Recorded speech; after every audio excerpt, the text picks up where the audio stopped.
Buenas noches, mis queridos hermanos. Reciban un cordial y cariñoso saludo de parte mía y de mi esposa Doris. Espero que cada uno de los que reciba esta corta reflexión se encuentre bien y que lo que escuchen sea de edificación, aliento y ánimo. Es cierto que estamos pasando por tiempos difíciles. Todos estamos experimentando en mayor o menor grado sentimientos de incertidumbre, temor, inseguridad y angustia. Esas emociones son totalmente naturales porque instintivamente sentimos la necesidad de autopreservarnos. Fuimos diseñados de esa manera. No es la primera vez que el mundo experimenta algo como lo que estamos viendo, pero jamás nos hubiéramos imaginado que nuestra generación viviría la aparición de una pandemia como las que se han dado en el pasado y que afectaría tanto nuestra cotidianidad.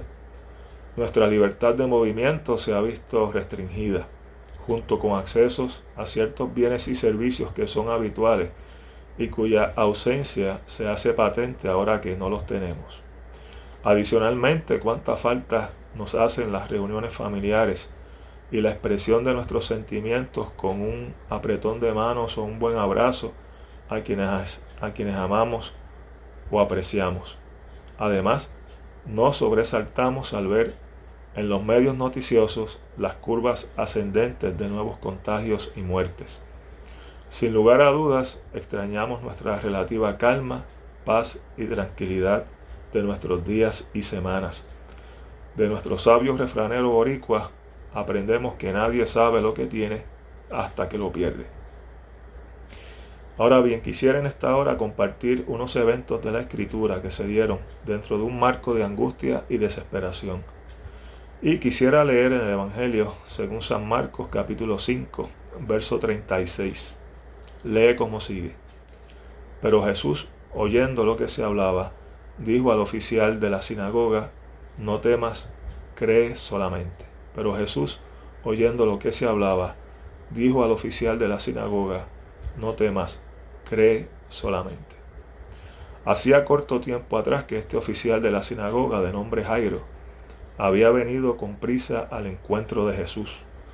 Lo que lo llevó allí fue nada más y nada menos la condición de su hija, quien yacía moribunda en su casa.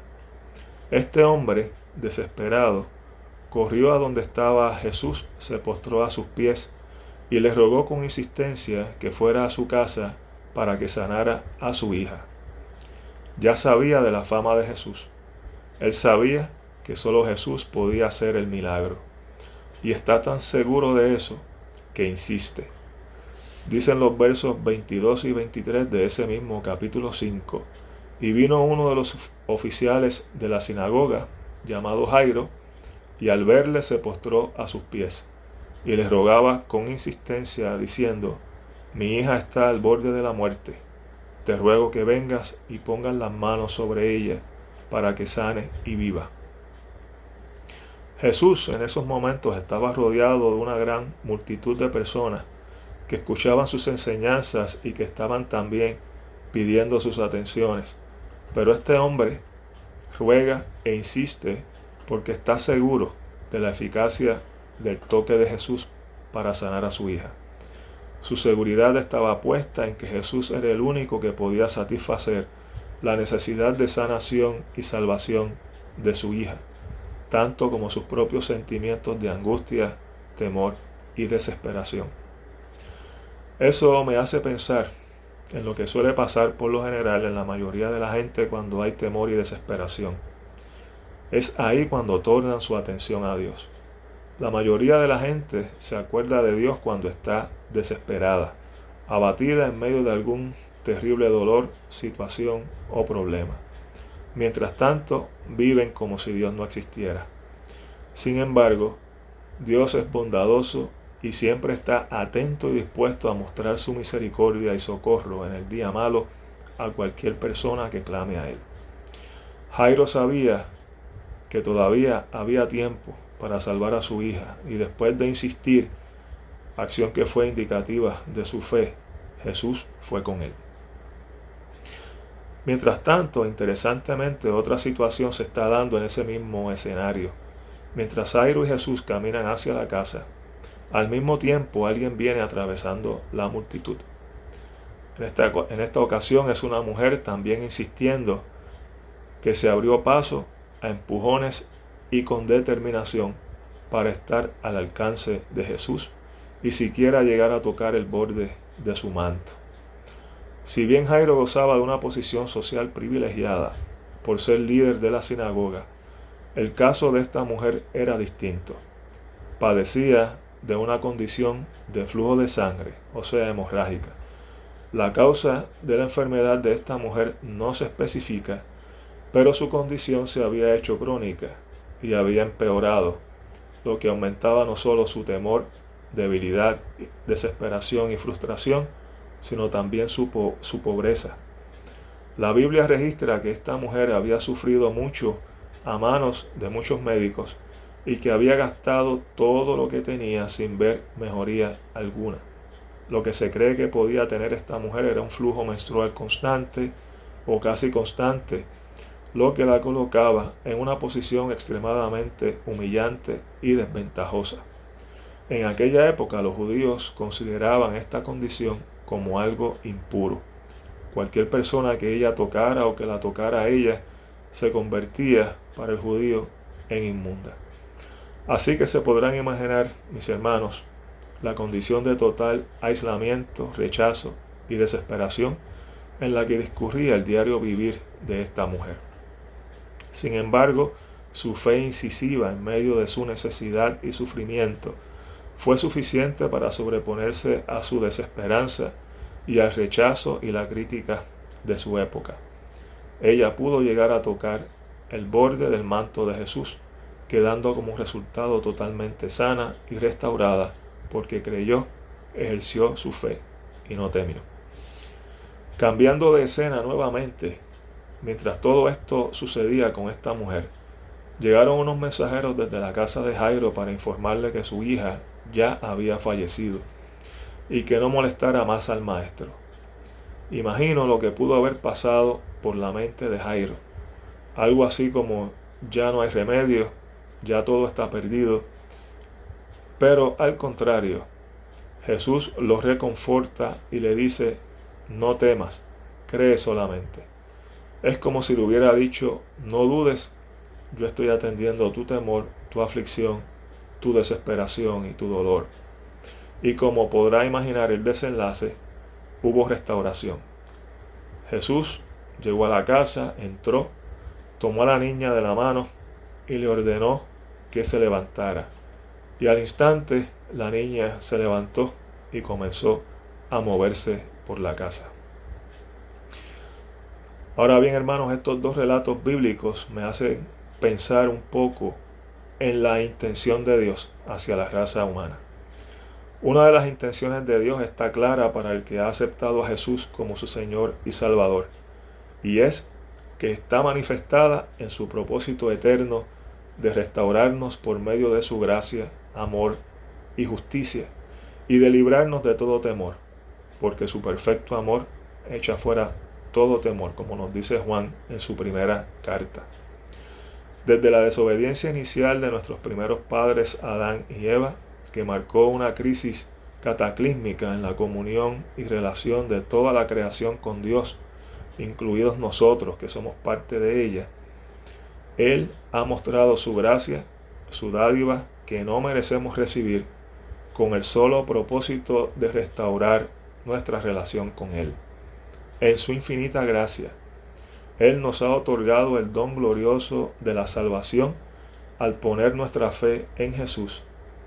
Y si hay alguien escuchando esta reflexión que no ha aceptado a Jesús como su Señor y Salvador, sepa que esta es la fórmula: confesar con la boca que Jesús es el Señor y creer en el corazón que Dios le levantó de los muertos. Esta intención de Dios nos ha sido revelada. La gracia de Dios es la mayor protección que podemos recibir, porque puede salvar de la segunda muerte y de la condenación eterna a aquellos que la aceptan por la fe en Jesús. La peor pandemia es la pandemia del pecado. De sus consecuencias, sí el ser humano puede salvarse. Dios puso la cura al alcance de todos por medio de la fe en el sacrificio expiatorio de Cristo. Hay otra intención de Dios que también conocemos y que nos ha sido revelada, y es que desde el principio Él está en control de la historia de la humanidad. Él es el alfa y la omega. Él es el principio de esa historia y el final de ella, y nos ha revelado que al final Él habitará con y entre su pueblo, y enjugará toda lágrima de sus ojos, y ya no habrá muerte, ni habrá más duelo, ni clamor, ni dolor, porque las primeras cosas pasarán, como se nos revela en Apocalipsis 21, versos 3 y 4.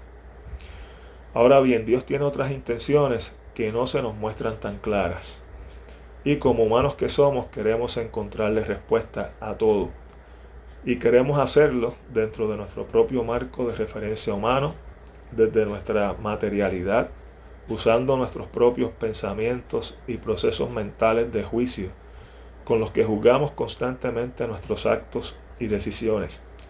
Queremos encontrarle respuesta al dolor, al sufrimiento, a las tragedias, a las muertes que consideramos prematuras y que nos dejan con un gran vacío en el corazón. Primeramente, parte de la respuesta quizás la podamos encontrar en el origen de esas cosas. Todo eso viene como consecuencia de las acciones de nuestros primeros padres, Adán y Eva, cuando en aquel fatídico día no le creyeron a Dios y fueron engañados. La muerte y la destrucción forman parte de la condición caída del mundo. Fueron introducidas por el pecado con resultados cataclísmicos que no solo afectaron a la humanidad, sino a la creación completa. La otra parte de esa interrogante por lo general no está tan clara.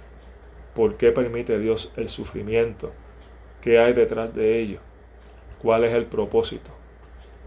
Y ahí es que tengo que confesar que no tengo la respuesta exacta, pero sí quizás podamos señalar hacia la dirección correcta.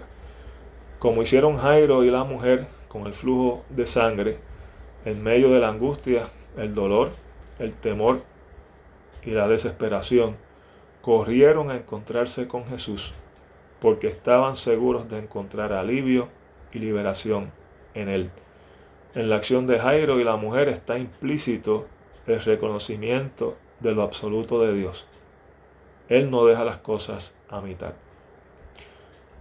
Seguramente entenderemos después lo que ahora no comprendemos. La calma no existe si antes no hay tormenta.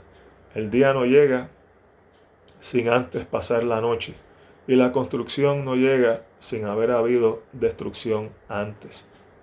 Jairo presenció el poder vivificante de Dios porque su hija había muerto. La mujer del flujo de sangre experimentó el poder restaurador, sanador y transformador de Dios porque estuvo con su condición antes.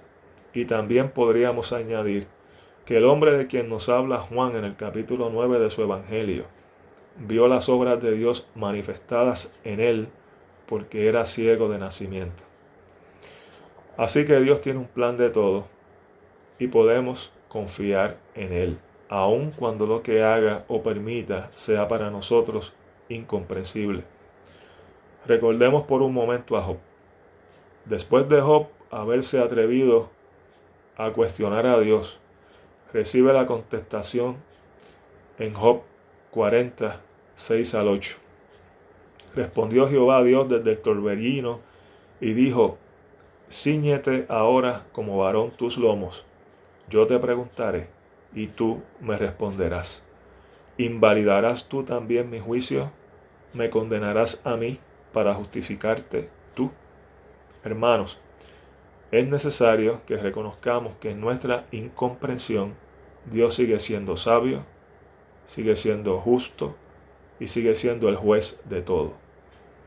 En el nombre glorioso de Yo soy el que soy, con el que se le reveló a Moisés desde la zarza, en el capítulo 3 de Éxodo, está manifiesto su presencia, su existencia y su absoluto control, dominio y soberanía sobre todo lo que existe.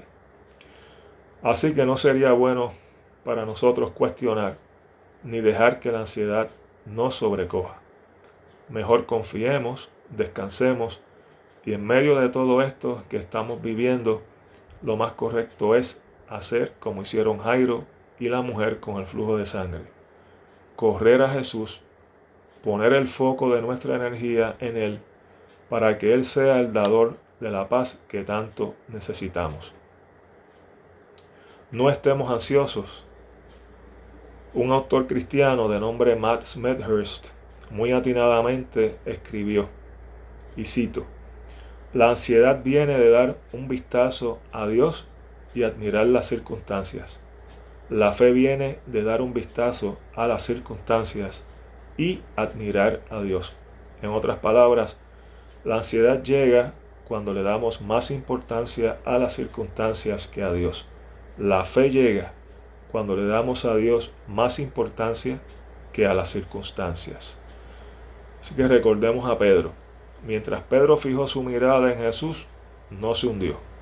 Su problema vino cuando le dio más importancia a la tempestad que estaba alrededor de él y a las olas. Y entonces, para despedirme, quiero dejarles con unos pasajes bíblicos que para mí son inspiradores y alentadores, y espero que lo sea para ustedes también. En Isaías 26, versos 3 al 4, dice como sigue: tú guardarás en completa paz a aquel cuyo pensamiento en ti persevera. Confiad en Jehová perpetuamente, porque en Jehová el Señor está la fortaleza de los siglos. Y unos versos del cántico de David a la provisión y salvación del Señor, del Salmo número 34. Del Salmo número 34, el verso número 1. Bendeciré al Señor en todo tiempo, continuamente estará su alabanza en mi boca. Versículo 4. Busqué al Señor y Él me respondió y me libró de todos mis temores. Versículo 8. Probad y ved que el Señor es bueno. Cuán bienaventurado es el hombre que en Él se refugia. Y versos 18 y 19. Cercano está el Señor a los quebrantados de corazón y salva a los abatidos de espíritu. Muchas son las aflicciones del justo, pero de todas ellas lo libra el Señor. Pongamos nuestra fe y confianza en el Señor. Que la paz del Señor sea con todos vosotros. Dios les bendiga.